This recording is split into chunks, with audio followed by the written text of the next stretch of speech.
দেশ এক ভয়াবহ গৃহযুদ্ধের মুখোমুখি।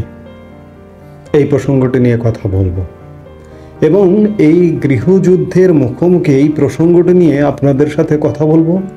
একই সাথে আমাদের বাংলাদেশের সেনাপ্রধান জেনারেল ওয়াকারুজ্জামানের প্রতি আহ্বান জানাবো। সেনাপ্রধান জেনারেল ওয়াকারুজ্জামান 5 আগস্ট বিকেলবেলা বাংলাদেশের দায়িত্ব নিয়েছিলেন।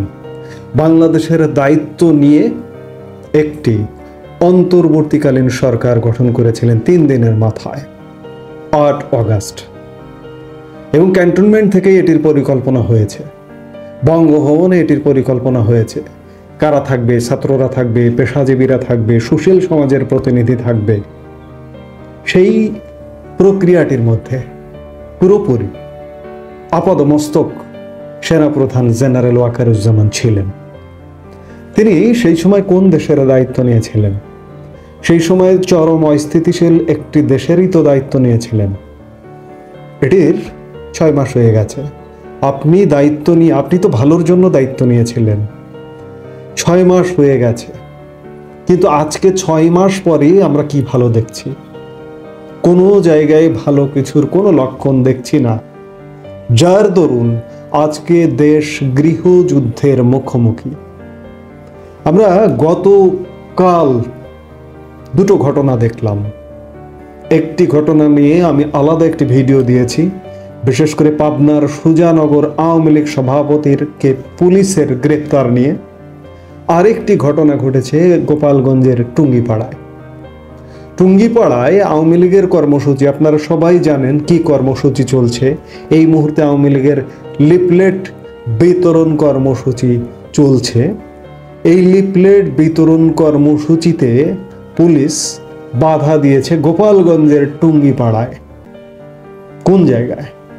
বঙ্গবন্ধুর জন্মস্থানে। স্বাভাবিকভাবেই সেখানকার সংক্ষুব্ধ জনতা ক্ষুব্ধ হয়েছে পুলিশের প্রতি। পুলিশকে অবরুদ্ধ করে রেখেছিল আওয়ামী লীগ। যেটি জানা যায় যে সেই জায়গায় আওয়ামী লীগ কোনো সহিংস কর্মসূচি পালন করছিল না, অহিংস লিফলেট বিতরণের কর্মসূচি পালন করছিল। সারা দেশে যে কর্মসূচিটি পালিত হচ্ছে সেখানে পুলিশ বাধা হয়ে গেছে।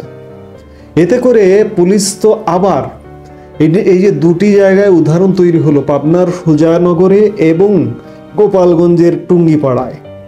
এই 2টি জায়গা থেকে এটি কিন্তু সারা দেশে বিস্তার লাভ করতে পারে বা বিস্তার লাভ করবে। কারণ হচ্ছে মানুষের দেয়ালে পিঠ ঠেকে গেছে, মানুষের সহ্যের সীমা ছাড়িয়ে গেছে। আওয়ামী লীগ তো নিষিদ্ধ দল নয়। আওয়ামী লীগের এখনো পর্যন্ত রাজনীতি করবার অধিকার আছে। যেখানে নিষিদ্ধ রাজনৈতিক দল, সেই সময় তো একটা সরকার ছিল, আওয়ামী লীগ সরকার ছিল, নিষিদ্ধ রাজনৈতিক দল জামাতের সাথে ওই ক্রান্তিকালে ক্যান্টনমেন্টে বৈঠক হতে পারে। সেখানে আওয়ামী লীগ নিষিদ্ধ নয়, আওয়ামী লীগ তার কর্মসূচি পালন করতে পারবে না কেন? এটি সেনাপ্রধানের কাছেই প্রশ্ন। এবং আজকে যেহেতু সেনাপ্রধান দায়িত্ব নিয়েছেন এবং সেনাপ্রধানের বাংলাদেশ, এখনকার বাংলাদেশে বিস্তর প্রভাব। সেনাবাহিনী ক্যান্টনমেন্টের নির্দেশনায় এই যে অসাংবিধানিক কোনো রকম ম্যান্ডেট ছাড়া একটি সরকার গঠন হয়েছে, এই সরকারটি সেনাবাহিনীর ইশারায় থাকতে পারে, চলে যেতে পারে। তো সেই জায়গায় সেনাবাহিনীর একটি বিশাল ভূমিকা আছে।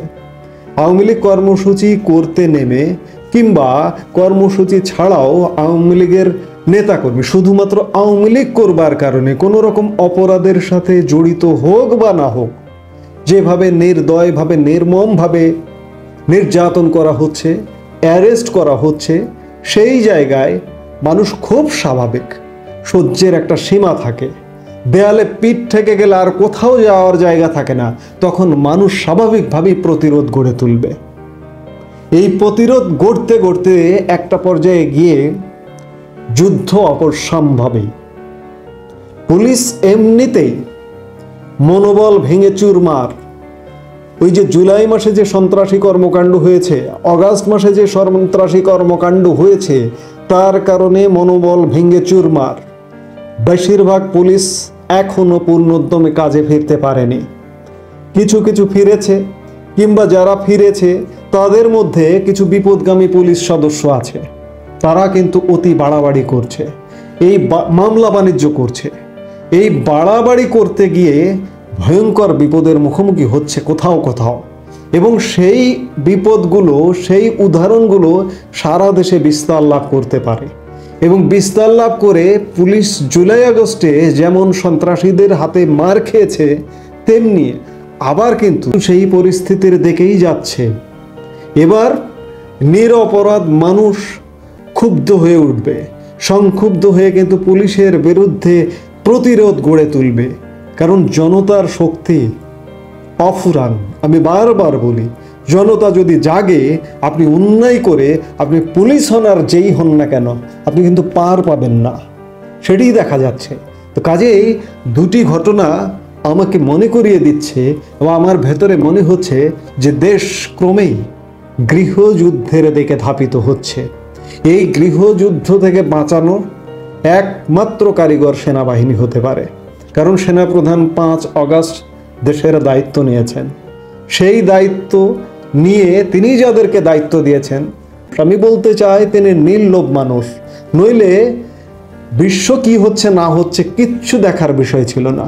অতীতে আমাদের সেনাবাহিনী, সেনাপ্রধানরা, জেনারেল জিয়াউর রহমান কিংবা জেনারেল এরশাদ যেভাবে ক্ষমতা দখল করেছিল, জেনারেল ওয়াকারুজ্জামান যদি সেই রকম লোভী মানুষ হতেন, তাহলে তিনিও কিন্তু ক্ষমতা দখল করতে পারতেন, তার হাতে সেই সুযোগ ছিল।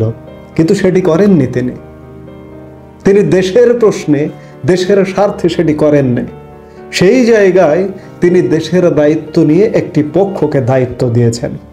আজকে যে পক্ষকে দায়িত্ব দিয়েছেন, সেই পক্ষটি দেশকে ক্রমেই গৃহযুদ্ধের দিকে নিয়ে যাচ্ছেন। এই গৃহযুদ্ধ অবস্থা থেকে একমাত্র সেনাপ্রধান, সেনাবাহিনী বাঁচাতে পারে আমাদেরকে। আমরা আশা করব এই যে গতকালকে পুলিশের সঙ্গে যে ঘটনাগুলো ঘটেছে, এই ঘটনাগুলোর পুনরাবৃত্তি ঘটবে না। পুলিশ এমন কোনো কর্ম করবে না যে আওয়ামী লীগের শান্তিপূর্ণ কর্মসূচিতে বাধা হয়ে দাঁড়াবে। কেউ যদি অপরাধী হয়, কেউ যদি সন্ত্রাসী কর্মকাণ্ড করে, কেউ যদি নাশকতা করে, তাকে দেশের আইন শৃঙ্খলা বাহিনী অ্যারেস্ট করুন, কেউ আপত্তি করবে না। কিন্তু নিরপরাধ একজন আওয়ামী লীগ করেন কিংবা একজন আওয়ামী লীগের নেতা, নিরপরাধ নেতা, এদেশে বহু ত্যাগী নেতা আছে, বহু দেবতুল্য নেতা আছে, তাদেরকে ধরে অ্যারেস্ট করবেন, নির্যাতন করবেন, এটি কিন্তু জনতা সহ্য করবে না। কাজেই বিপদগামী পুলিশ যারা এই কাজগুলো করছেন, আপনারা সামনে ভয়াবহ বিপদের মুখোমুখি হবেন। আমি বলবো, বা আমরা বলতে চাই, পুলিশ বিপদে পড়বেন না, নিজেদের বিপদ ডেকে আনবেন না। আমি আজকের একটি বক্তব্যে বলেছি যে একটি থানায় কতজন পুলিশ থাকে। সবচেয়ে গুরুত্বহীন যে থানা, সেটিতে পুলিশের জনবল কাঠামো অনুযায়ী 58 জন, তার উপরে 78 জন কিংবা তার উপরে 90 জন ম্যাক্সিমাম পুলিশ সদস্য থাকে। কিন্তু জনতা যদি কয়েক হাজার চলে আসে, আপনি ঠেকাবেন কিভাবে? গুলি চালাবেন? গুলি চালিয়ে আপনি রক্ষা পাবেন না। কাজেই দয়া করে বাংলাদেশের আইন শৃঙ্খলা বাহিনী এদেশেরই মানুষ, কারো ভাই, কারো সন্তান, কারো পিতা, আপনারা এদেশের জনগণের প্রতিপক্ষ হবেন না। এদেশের জনগণের সাথে থাকুন এবং অবৈধ কেউ কোনো দায়িত্বপ্রাপ্ত নির্দেশ পালন করবেন না। নির্দেশ পালন করে নিজেদেরকে জনগণের প্রতিপক্ষ করবেন না। একই সাথে আমি যেটি বলছিলাম, যে সেনাপ্রধান বাংলাদেশের দায়িত্ব নিয়েছেন, আজও এখনো তার দায়িত্ব কিন্তু শেষ হয়নি। বাংলাদেশ যতক্ষণ না পর্যন্ত একটি স্থিতিশীল সরকার গঠিত হবে, একটি রাজনৈতিক সরকার গঠিত হবে, ততক্ষণ পর্যন্ত সেনাবাহিনীর দায়িত্ব এড়াবার সুযোগ নেই। সেনাবাহিনীর উপরে বিরাট দায়িত্ব, 18 কোটি মানুষ সেনাবাহিনীর দিকেই তাকিয়ে থাকে। সেই জায়গায় আমরা আশা করব সেনাবাহিনী বাংলাদেশকে বাঁচাবে এবং আগামীর এই যে সম্ভাব্য গৃহযুদ্ধ, আমি দুটি ঘটনা দেখে শঙ্কিত, এটি সারা বাংলাদেশে না বিস্তার লাভ করে, এগুলো ফুল স্টপ টানতে হবে, এখানে স্টপ করতে হবে। এগুলোর যেন বিস্তার না ঘটে, এবং বিস্তার ঘটবার মতো এমন কোনো ঘটনা যেন বাংলাদেশের কোথাও না ঘটে, এ ব্যাপারে সেনাবাহিনীকেই সচেষ্ট হতে হবে। আমরা প্রত্যাশা করব দেশপ্রেমিক সেনাবাহিনী, আমাদের ভরসার শেষ স্থল হচ্ছে সেনাবাহিনী, সেই সেনাবাহিনী সেই ভূমিকায় অবতীর্ণ হবে যে বাংলাদেশ গৃহযুদ্ধের পথে যাবে না। এই মুহূর্তে এ পর্যন্তই। সবাই ভালো থাকুন, সুস্থ থাকুন।